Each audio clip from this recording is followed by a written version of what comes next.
নমস্কার বন্ধুরা, এটা দেখছেন এর একটি করম চা গাছ আমার ছাদ বাগানে আছে। এই যে একটি টবের মধ্যে আছে, দেখুন কিভাবে করম চা ধরেছে। দেখুন মানে অঝরঝরে করম চা ধরেছে।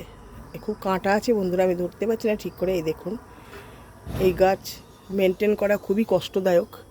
এই দেখুন হাতে ফুটলে একবারে এফোড় ওফোড় হয়ে যাবে। এই দেখ কত সুন্দর সুন্দর করম চা ধরেছে। দেখুন এগুলি না চেরি ফলের মতো, এর পাতাগুলোও কিন্তু চেরি পাতার মতো। দেখুন এর পাতাগুলোকে চেরি পাতার মতো, কিন্তু এটা করম চা।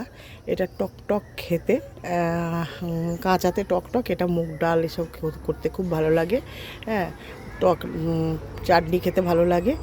আর এটা দিয়ে বিন নুন দিয়ে কাঁচা খেতে ভালো লাগে। পাকলে কালো আঙুরের মতো হয় বন্ধুরা। প্রচুর ধরেছে বন্ধুরা, আমার খুব আনন্দ হচ্ছে দেখে। দেখুন লাল লাল।